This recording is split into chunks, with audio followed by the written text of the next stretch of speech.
Hey guys, well, it's a beautiful afternoon. It's nice and warm for a change. We had a kind of a couple of days of really cold, nasty weather and rainy. So it's straightened up, and so I'm out messing with some more lawn care equipment.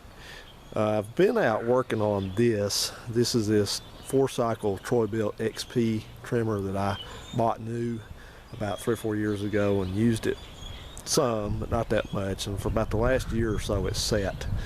And I let it sit with some gas in it, and it's kind of bunked up the carburetor. So I tried cleaning the carburetor and took it apart and put new lines on it. It's working pretty well, but it's still trying to die sometimes. So I'm going to go ahead and just buy a kit for it and make sure it's running 100%, and then I'm going to sell it because I've got one of those trash picked 2-stroke trimmers that works pretty well, and it's a lot easier on my back because that thing there is kind of a little heavy. So anyway, what I'm doing now is, you see in the background over there, there's the trusty old 2-stroke Lawn Boy lawnmower. That's a 94 model, and 94, 95, something like that. It's one I got from Uncle Phil several years ago, like 7 years ago, and I've used it since, and I've used it so much that the gas tank broke apart on it, and I had to put another gas tank, external gas tank on it, and it's dirty and it's old and it's not been maintained, and I've not even put a plug in it or a air filter. I think I cleaned the air filter once. I hadn't been into the carburetor. I hadn't done anything. It just runs all summer, and then in the fall I run the gas out of it and put it away, and it sits out here in the weather. And then in the springtime I do what I'm about to do now, is I'm going to drag it out without doing anything to it. I'm going to put fuel in it, and we're going to see if it runs.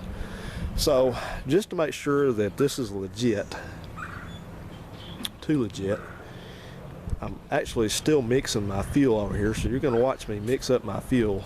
That's a 32-to-1 ratio that goes in that lawnmower over there.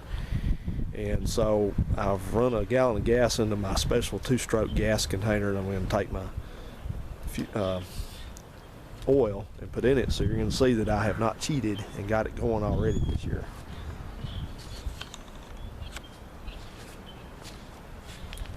Four ounces per gallon for a 32-to-1 ratio. So it's right on 9 ounces. I've used it once already, so I got to go down to 5.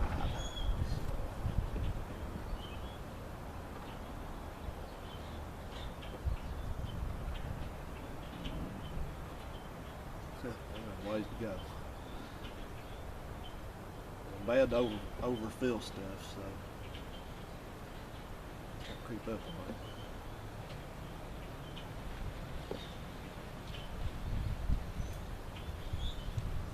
That easy to see that. Yeah, you want to really screw something up, run straight gas with a 2-stroke. See how long that runs. So I go a little heavy on the fuel, on the oil on this thing, because it's old. I'd rather have a little bit too much fuel in it. I mean, a little bit too much oil in it than not enough. So done all that, and now shake it up. Mix it. Look at this gas tank.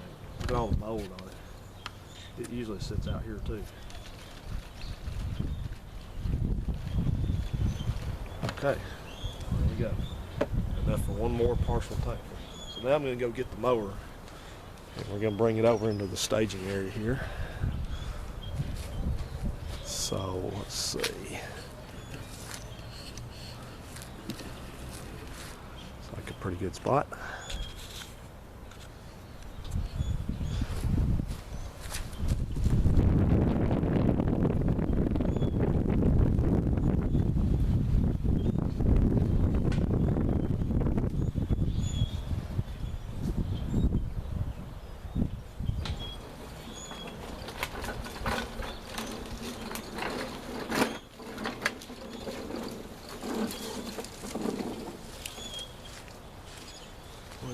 She's a beaut, ain't she? That's the gas tank I put on. That's a gas tank off of a riding lawnmower. I just sort of tie wrapped it to the kill switch, which does not work any longer because the cable broke. And you can see it's kind of nasty and dirty. It's missing the gas tank that would go on there. So I'm going to pause you for a second or two or three, and then I'm going to check and make sure we ain't got any mouse nests in there, so I'll be right back. Didn't see any, so that's good. So I'm going to move you back a little. I'm going to get used to this tripod. It kind of works different than it's prevailing. Going to get used to working a tripod. So put a piece of tape over the tank before it got get all the rain coming, so we wouldn't get water in there, I hope. So now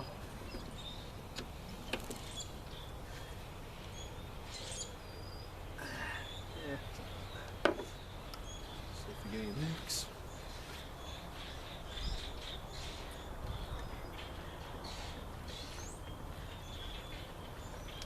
Not gonna put much in it because it goes somewhere. Evaporates or does something.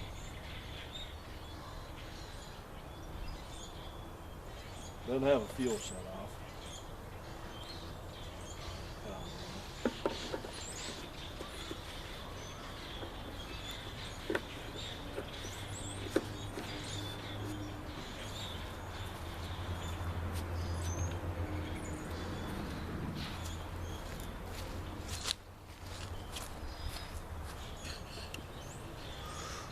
Okay, a moment of truth. We'll prime it and see what happens.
That's every year.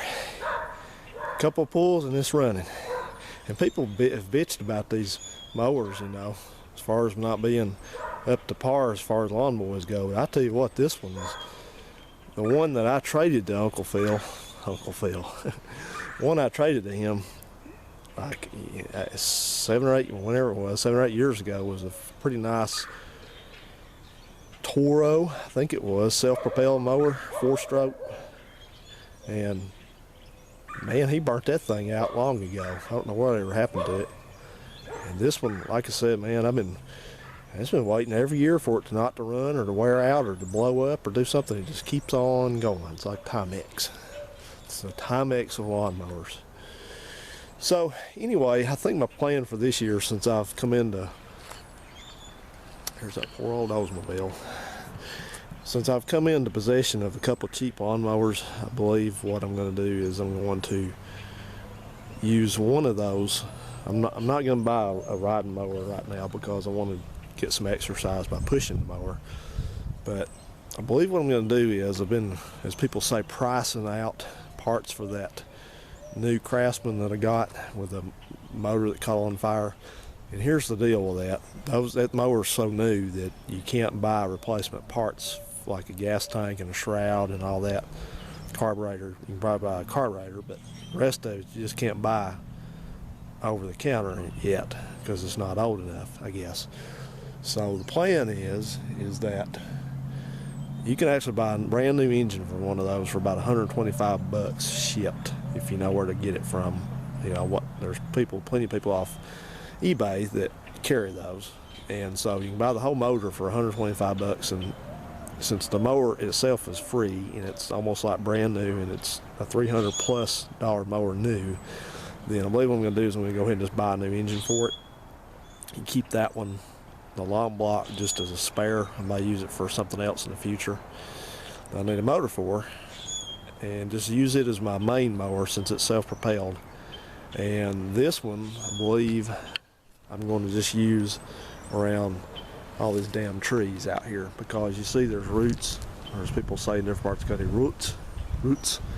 A lot of roots out here, and I'm all constantly hitting them with the mower, and I've not even put a blade on that mower since I've had it, and you see it still cuts great. So just use that one for around since it's small and maneuverable, use it around like the edges and the trees and things like that where I'm not so concerned if it catches a root or something, and then use the other one as the main mower. And I think that Honda, I've got to do a little bit more work on it to get it running exactly right, and I've got some parts on order for it, like a bale and bale cover and the control cable, which should have already been here, but the place I ordered from evidently, even though they say it leaves their warehouse in 1 business day, is slow. The shipping's slow as hell on it. So anyway, I think we're going to try for a twofer today, guys. I believe I'm going to go get that little 2-stroke, I can't even think of the name of that thing, that little one I got and fixed last year. I'm going to get it and see if we'll have the same luck getting it started for the first time. See you over at the table again. Okay, this is the McCulloch. This is the one I got off the side of the road last year. Rebuilt the carburetor on it. It's got an adjustable carburetor on it, by the way. You can see there's a little bit of fuel in it, but not much. Just barely some. So, a minute.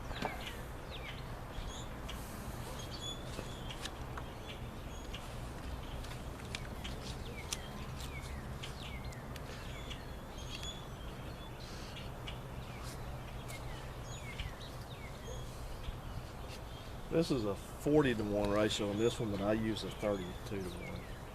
Smokes a little more, but it's easier on it. At least I think it is.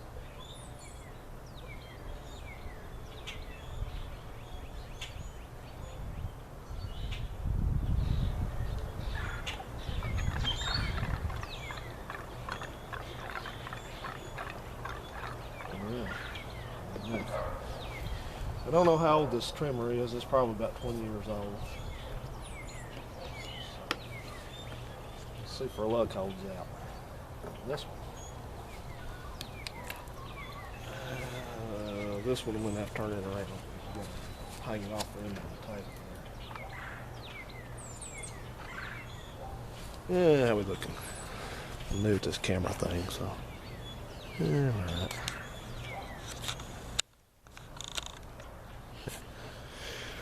Okay, there's no primer on this of any sort. So use the trigger a little bit, give it full choke, start pulling.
What a machine. I think the thing's supposed to have a guard on it though. If they don't have one, and boy, you don't need to be wearing shorts. I'm trying to use that thing because it'll get you. Oh yeah, I want to apologize again for the white legs. I know there's people that get traumatized by white legs. I'm not a fan of them myself, even though I have a couple. But I hope you were able to make it through this video without going so. Alright, well, our two-stroke luck has held once again. It proves out the theory that if you're a little bit mechanically able and willing to work on stuff, you can get something like that off the side of the road and fix it without any money being spent, except for a few dollars for a kit and some rope and all that. Or you can spend $300 plus for that piece of shit over there that's never ran exactly right. It runs okay, but too much trouble for me, so pass it along to somebody else. Okay, thanks for watching, guys. We'll see you. I'd like to give an opinion on this, by the way. In my experience, two-stroke stuff is given a lot less trouble than four-stroke stuff as far as keeping it running good and having to work on it and being reliable. I think it's because that since the fact that the gas has oil in it, it kind of keeps it, I don't know, keeps it a little cleaner or working better. It's whatever. But if it's up to me, I'd buy just straight two-cycle stuff all the time. But you know, the stuff I find for free is usually four-stroke stuff, which I'm glad to have it. But you know, the thing about two-cycle things like lawnmowers, why they're not more popular, is because everybody these days is whiny and bitchy and complaining, and they don't like something that smells. They don't like to have to mix gas because, you know, you're taxing their concentration to get them to understand how to mix fuel and oil together, like 32 to 1 or 40 or whatever it is. So, you know, That's why they're not more popular than they are anymore, even though they're really a better design and less maintenance intensive, at least in my experience. You know, like I said, I've said this before, and I'm going to keep on saying it. It's being dumbed down because people are getting dumber. It's a simple fact of life. People are getting dumber. As you depend on artificial intelligence like your cell phone and your computer, your natural intelligence level is going like this. I mentioned something else real quick too. You know, that mower, that Craftsman I got, that one of these residents caught on fire somehow. I have no idea how they did that. That mower, because that mower is as dumbed down as you can get a lawnmower with an internal combustion engine on it. The only mower that you could get that's more simple than that is either one that's like electric, with an electric motor on it, an electric motor, or one of those old-fashioned ones that you used to, you know, the real type that people used to use before powered lawnmowers became prevalent. You know, the one just, you see them in the old pictures pushing it across the yard and there's no motor on it. That, you know, that could be a little bit more simple. But that Craftsman over there, it's got a EXI series engine on it, and its big deal is you never have to change the oil in it. Now, isn't that great? It just takes all the, you know, and really, in the end, that's no big deal, because you're just legitimizing what people are already doing. They don't change the oil in a lawnmower. It's beyond them. So just tell them, now you don't have to. Now you don't have to feel bad about not changing the lawnmower oil, because you don't have to. This engine will run until you're ready to go blow another $300 on a damn new mower.